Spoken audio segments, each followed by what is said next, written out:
అమ్మ తోడు సినిమాలో యాక్షన్ అదిరిపోద్ది. మార్నింగ్ 7:45 షోకి వార్ 2 మూవీ చూశాను భయ్య. మన ఇండియన్ సినిమా చాలా ప్రౌడ్గా ఫీల్ అవ్వాల్సిన మూమెంట్ ఇది. ఎందుకంటే నేను హాలీవుడ్లో చాలా యాక్షన్ మూవీస్ చూశాను. ఎగ్జాంపుల్ మిషన్ ఇంపాసిబుల్, మనకి ఎక్స్ట్రాక్షన్, ఇలాంటి మూవీస్ నేను చూశాను. కానీ ఈ వార్ 2 హాలీవుడ్ మూవీస్కి ఏమాత్రం తీసిపోదు భయ్య. అంత క్వాలిటీగా ఉన్నాయన్నమాట యాక్షన్ సీక్వెన్సెస్. ఇంకా లేట్ చేయకుండా పాస్ట్ న్యూస్లోకి వెళ్ళిపోదామండి.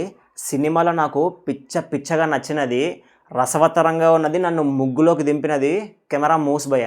ఎస్పెషల్లీ యాక్షన్ సీక్వెన్సెస్లో కెమెరా మూవ్స్ బాబా ఎపిక్ భయ్య. ఆ టెక్నాలజీ కానీ ఆ ఫినిషింగ్ కానీ యాక్షన్ సీక్వెన్స్లో ఎపిక్గా ఉంటుంది. మన డైరెక్టర్ గారు అయితే పంచభూతాల్లో దేన్ని వదలలేదు. గాలి, నేల, నీరు, నిప్పు, ఆకాశం అన్నిటినీ వాడేశాడు భయ్య. అన్నిట్లో యాక్షనే. భూమి మీద ఏమో కార్లో, వాటర్లో ఏమో బోట్లో, గాల్లో ఏమో ప్లైన్స్తో. యాక్షన్ యాక్షన్ యాక్షన్, అన్ని చోట్ల గన్లు, గన్నెట్లు, డడ్ యాక్షన్, ఫుల్ యాక్షన్ భయ్య. కానీ ఫన్నీగా చెప్తున్నా కానీ ఎక్సలెంట్గా ఉంది, సీరియస్గా ఎక్సలెంట్గా ఉంది. సినిమాలో ఇంకొక పెద్ద అడ్వాంటేజ్ భయ్య, మన ఇద్దరు హీరోలు ఫన్నీగా చెప్పాలంటే హృతిక్ రోషన్ గారేమో ఉప్పు కారంలో అంటాడు అనమాట. మనం డైలీ యూస్ చేసాము. ఆయన యాక్టింగ్ కూడా పాలిష్డ్గా, ప్లెయిన్గా, డీసెంట్గా ఉంటుంది. హృతిక్ రోషన్ యాక్షన్ సైలెంట్గా ఉంటుంది. కానీ మన ఎన్టీఆర్ గారు భయ్య బిర్యానీ మసాలాలు అంటారు, ఫుల్ మాసు, ఘాటుగా ఉంటుంది. సో వాళ్ళిద్దరి కాంబినేషన్ స్క్రీన్ మీద చాలా బాగా అనిపించింది.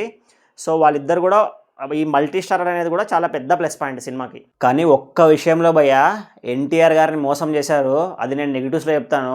నాకు పర్సనల్లీ చాలా బాధేసింది. ఇది మొత్తం డైరెక్టర్ కేర్ తీసుకోవాలి ఈ విషయంలో, కానీ తప్పు చేశాడు. నెగిటివ్స్లో చెప్తాను ఆ విషయం. సినిమాలో ఇంకొక పాజిటివ్ అండి, ఆర్ట్ డైరెక్షను. మనకి సీన్స్ అన్నీ కూడా రియల్ లొకేషన్లోనే తీసినట్టు ఉంటాయన్నమాట. వెనకాల స్క్రీన్ పెట్టడము, ఫ్రేమ్ పెట్టడము అలాంటివి ఏమి అనిపించవు అనమాట. ఇంకా మనకి గ్రాఫిక్స్ కూడా చాలా క్లీన్గా ఉంటుంది. మనకి ఫ్లైట్లో సీన్స్ ఉంటాయి, బోట్లో చేస్ సీన్స్ ఉంటాయి. సో అవన్నీ కూడా గ్రాఫిక్స్ చాలా బాగా హ్యాండిల్ చేశారు. టెక్నికల్గా చాలా బాగుందండి. సినిమాటోగ్రఫీ కూడా, లైట్ ఎఫెక్ట్స్, ఆ డీటెయిల్ క్యాప్చరింగు, సీన్ ఎక్స్ప్లెనేషను, అదంతా చాలా బాగుందన్నమాట. సాంగ్స్ బాగున్నాయి. 2 సాంగ్స్ ఉన్నాయి మూవీలో, బాగున్నాయి. ఎస్పెషల్లీ ఎన్టీఆర్ ఎంట్రీలో బీజిఎం అదిరిపోతుందండి. మీరు వెళ్ళినప్పుడు గమనించండి. ఇంకా మనకి మెయిన్ సినిమాలో హీరో ఎన్టీఆర్ అనిపిస్తుంది. మనోంది హృతిక్ రోషన్ ఏం లేదు. ఎలివేషన్ మొత్తం ఎన్టీఆర్కే, ఆయనే మెయిన్ హీరోలాగా అనిపిస్తాడు అనమాట.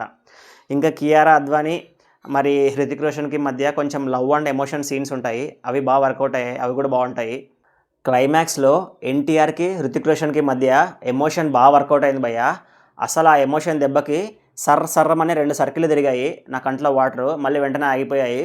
సో ఎమోషన్ అయితే బాగా వర్కౌట్ అయింది. ఇవన్నీ పాజిటివ్స్ అండి. ఇప్పుడు మనం సినిమాలో నెగిటివ్స్ గురించి డిస్కస్ చేద్దాము. So first of all cinema స్టార్టింగ్లోనే విలన్ గురించి చెప్తాడనమాట, కలి అనేసి. సో అది ఆ ఎస్టాబ్లిష్మెంట్, ఆ విలన్ గురించి చెప్పడము, ఏదో ఒక 5-6 కంట్రీస్ నేమ్స్ పెడతాడు, లైట్లు వేసాడు, వాళ్ళ ఫేస్ సరిగ్గా అనిపించదు, ఏదో చెప్తాడు. అనవసరం కొంచెం ఓవర్ ఎలివేషన్ ఇచ్చినట్టు అనిపిస్తుంది. సో ఆ విలన్ ఎస్టాబ్లిష్మెంట్ కొంచెం బాగుంటే, ఇంకొంచెం క్లియర్గా జనాలకి గందరగోళం లేకుండా ఆ విలనిజము, ఆ మెయిన్ విలను ఆ మొత్తం కొంచెం నీట్గా ఎస్టాబ్లిష్ చేసింటే బాగుండేది అనిపించింది మనకి ఫస్ట్ హాఫ్లో.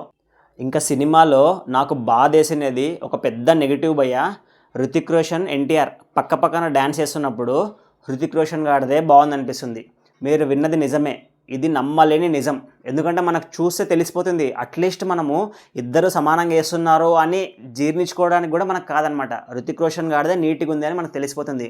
కానీ దీనికి తప్పు ఎన్టీఆర్ గారిది కాదు, డైరెక్టర్ది.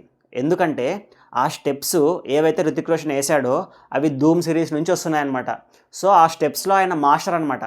ఇప్పుడు హృతిక్ రోషన్ పక్కన ప్రభుదేవా వచ్చినా, లేకపోతే మైకేల్ జాక్సన్ వచ్చినా కూడా ఆయన మ్యాచ్ చేయలేరు. ఎందుకంటే ఆ పర్టికులర్ స్టెప్స్లో ఆయన మాస్టర్ చేసినాడు అనమాట. సో అవి సడన్గా ఎన్టీఆర్ గారికి ఇచ్చి ఈయన కూడా ఇప్పుడు ఎన్టీఆర్ గారు ఒక్క టేక్లోనే వేస్తారనమాట. స్టెప్స్ అయినా కానీ, యాక్టింగ్ అయినా కానీ, ఏవైనా కానీ. సో ఆ సింగిల్ టేక్లో అంత ఎక్స్పీరియన్స్ని మ్యాచ్ చేయడం అన్నది చాలా కష్టము. ఇంకొకటి ఏమంటే, ఇప్పుడు నాటు సాంగ్ ఉంది ఆర్ఆర్ఆర్లో. ఆ నాటు సాంగ్కి ఎన్టీఆర్, హృతిక్ రోషన్ పక్కన ఏమనండి, ఎన్టీఆర్ ఇరక్కుమ్మేశాడు. హృతిక్ రోషన్ మ్యాచ్ కూడా కాలేడనమాట ఆ డ్యాన్స్కి. ఎందుకంటే అది ఆయన జోనరు. ఇప్పుడు ఎన్టీఆర్ గారి బాడీ లాంగ్వేజ్ వేరుంటుంది, హృతిక్ రోషన్ గారి స్టెప్స్, ఆయన బాడీ లాంగ్వేజ్ వేరుంటుంది. సో ఇక్కడ హృతిక్ రోషన్ బాడీ లాంగ్వేజ్కి మ్యాచ్ అయ్యే స్టెప్స్, అది కూడా చాలాసార్లు వేసిన స్టెప్సే మళ్ళీ రిపీట్ చేయడం వల్ల ఎక్సలెంట్గా అనిపించింది అనమాట ఆయనకి. కానీ ఎన్టీఆర్ గారు ఎలా చేస్తారు భయ్య, కష్టమవుతుంది కదా. ఆయన కూడా మనిషే కదా. ఆయన ఏమైనా మిషనా, రోబోటా, లేకపోతే ఇంకెక్కడ వేరే గ్రహం నుంచి వచ్చాడా? ఆయన కూడా మనిషే. సో ఇక్కడ మాత్రం డైరెక్టరు ఒక 30-40 నాటు సాంగ్లో 30+ టేక్స్ తీసుకున్నాడు రాజమౌళి. సో ఇక్కడ కూడా డైరెక్టర్ గారు చాలా టేక్స్ తీసుకున్నా కూడా పర్ఫెక్షన్ వచ్చేంత వరకు చేపించి కొంచెం ఇద్దరు ఈక్వల్గా మ్యాచ్ అయ్యేలాగా చూపించి వీడియో వదిలింటే చాలా బాగుండేది. సో దీనివల్ల చాలామంది రుతిక్ రోషనే బాగేశాడు అనేసి కూడా సోషల్ మీడియాలో వస్తున్నాయన్నమాట. సో అది నిజం కాదు భయ్య. ఇక్కడ ఏమంటే already established actor, established steps Hrithik Roshan. So దానివల్ల ఎవ్వరు కూడా మ్యాచ్ చేయలేరు. ఎన్టీఆర్ కాదే కాదు, ఇప్పుడు మనకి అల్లు అర్జున్ వచ్చినా కూడా, ఈవెన్ రామ్ చరణ్ వచ్చినా కూడా ఆయన మ్యాచ్ చేయలేరు. ఎందుకంటే అవి ఆయన స్టెప్స్ అంతే. ఇంకా రేటింగ్ అండి, ఫైనల్లీ ఈ మూవీకి నేను ఇచ్చే రేటింగ్ 3.6. సో కంపల్సరీగా మూవీకి వెళ్ళండి. యాక్షన్ అయితే మిమ్మల్ని అస్సలు డిసప్పాయింట్ చేయదు. సో పంచభూతాల్లో మీకు యాక్షన్ కావాలంటే పంచ్ ఎత్తుకొని సినిమాకి వెళ్ళండి. వెళ్ళే ముందు సబ్స్క్రైబ్.